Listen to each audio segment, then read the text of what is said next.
I'm a brand new man. All things have passed away. I am born again. More than the conqueror. That's who I am. I'm a new creation. I'm a brand new man. I know I am delivered. I am delivered from sin and disease. I am delivered. I am delivered from shame, sin, and disease. I am. Yeah, good day, everyone. I want to welcome you into the Beautiful Gate Ministry. Wherever you are in the world, I say good morning, good afternoon, and good evening to you, whichever one is applicable. So, today we are going to continue from where we stopped last week. And the title of last week's message was You Are a New Creation. You are a new creation. Like I said last week, this message applies to believers. People who believe in Jesus Christ. People who are born again. That is what this message, those are the people this message applies to. But before we go into it, before we continue from where we stopped last week, let us just bow down our head and pray. Our Heavenly King, eternal King of ages, we bless you, we glorify you. We thank you for this day that you have made. Oh, we thank you because you have made us a partaker of this day. We want to specifically thank you for this season. My God and my King, we thank you for your divine protection over our lives. My God and my King, we glorify you. We commit this message into your hand. We pray that you breathe on it in the mighty name of Jesus. And let this message find expression in the heart of the listeners. Father, we bless you, we glorify you. In Jesus' name we pray. Amen. So let's start. Our lesson text is again taken from the book of 2 Corinthians 5:17-18. It said, therefore, if anyone is in Christ, is a new creation. All things are passed away. Behold, all things have become new. Now all things are of God, who has reconciled us to himself through Jesus Christ, and has given us the ministry of reconciliation. Brethren, I said earlier on that it is a question of choice. When you see if, it is not by force. Our God is not a God that forces people. He's a God of choice. And since the inception of the world, when he created Adam and Eve, he has been a God of choice. He gave Adam and Eve a choice. So that is why he's saying here, if anyone is in Christ. So you need to ask yourself, are you in Christ? Before you can become a new creation. And he says, behold, all things have become new. When you have become a new creation, you must be able to see that everything has become new in your life. You must be able to see that everything has become new in your life. God will not ask you to see what you cannot see. Our God is not a wicked God. He will not ask you to do what you are not capable of doing. Because he knows that once you become a new creation, you are capable of saying that all things have passed away and new things have begun.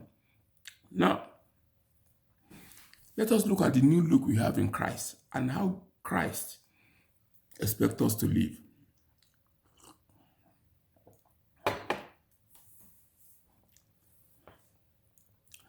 We are brand new creatures in Christ, friends. The old has passed away. It has been set aside.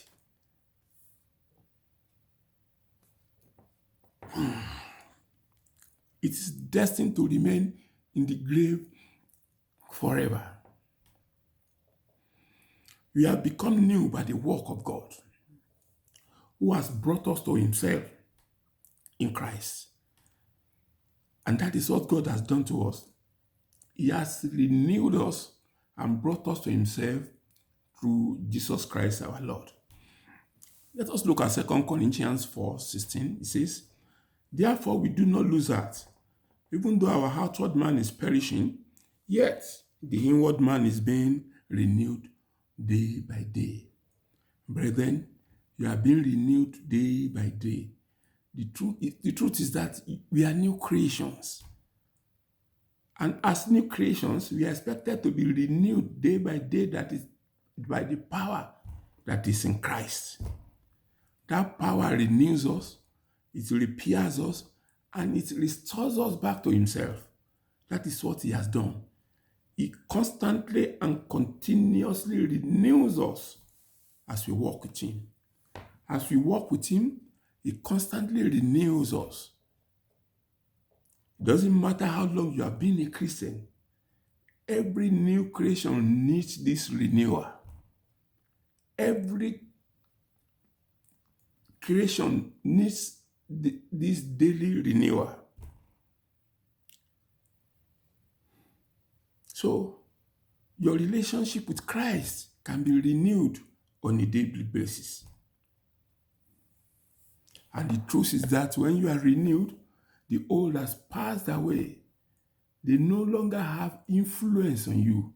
They no longer have influence on your behavior. They no longer have influence on your thinking. They no longer have influence on your character. These things are supposed to be new. We have to have a new perspective to life. We must have a new perspective to the new life that you are living in Christ. The old is gone, and the new has come. Our God is a God of love. Our God is a God of love. It's a God of love.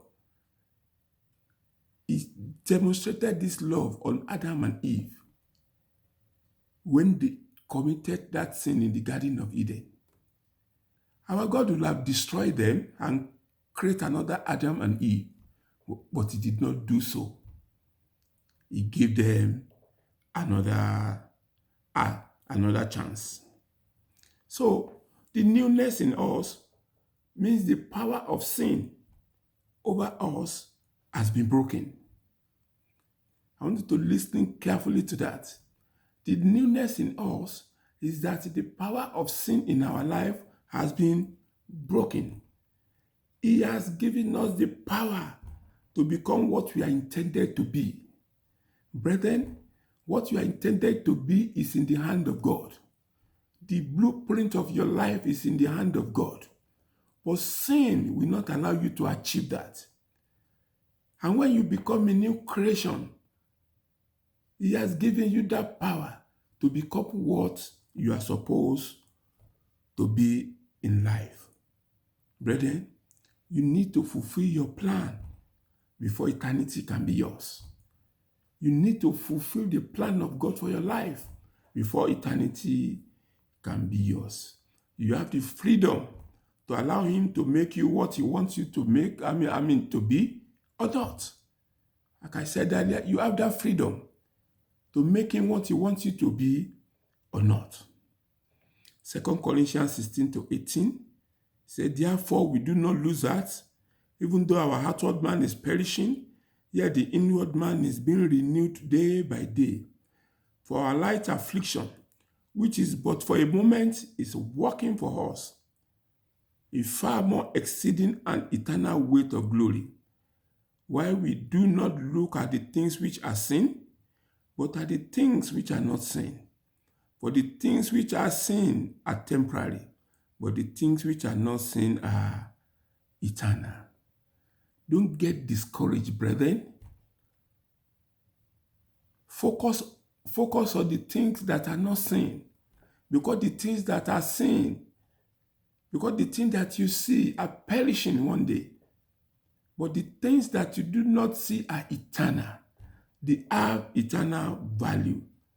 Don't give up when things seem to go bad or worse. Don't give up. When your bad habit comes back to you, don't give up. Even if your faith seems to shake, don't give up, brethren. Don't give up, brethren.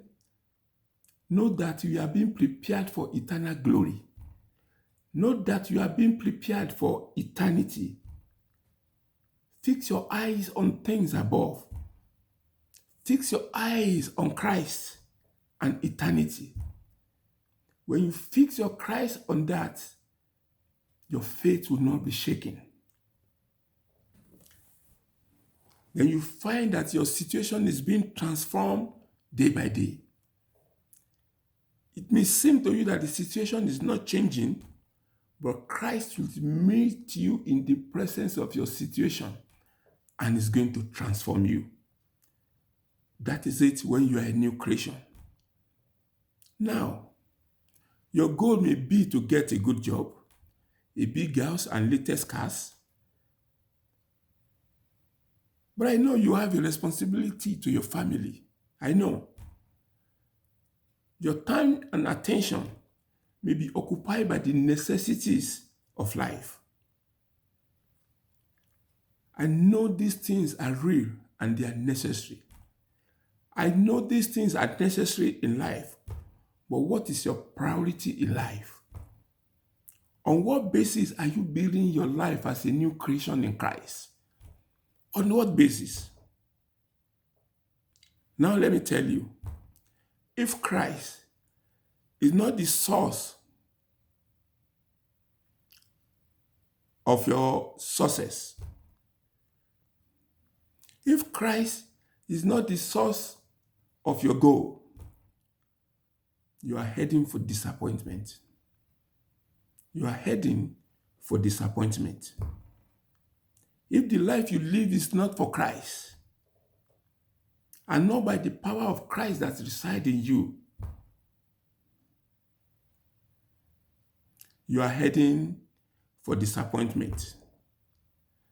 You are going to end up regretting everything you have accumulated in one day. Because like I told you earlier on, the things that you see are perishing someday. That is why you need to focus on the things that are not seen. Matthew 10:37 says, "He who loves father or mother more than me is not worthy of me. And he who loves son or daughter more than me is not worthy of me. And he who does not carry his cross and follow me is not worthy of me. He who finds his life will lose it, and he who loses his life will find it." I want you to totally surrender to God today. The fact that you have given your life to Christ does not mean eternity is yours. I repeat again, the fact that you have given your life to Christ does not mean that eternity is yours. You have to carry your cross daily. That is what we have read in the book of Matthew. He said you must carry your cross daily and follow Christ. It's a daily affair. That is what you need to do every day. You must kill the flesh every day. You must put the flesh to death every day. Now, you might have built a good career. You may have everything that you want materially. But if Christ is not the source, if Christ is not in it, you will end up being disappointment. You will stand up before him one day, ashamed of your selfish living.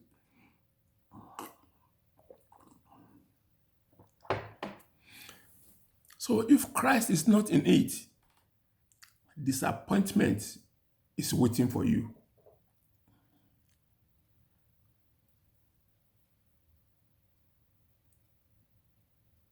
Now,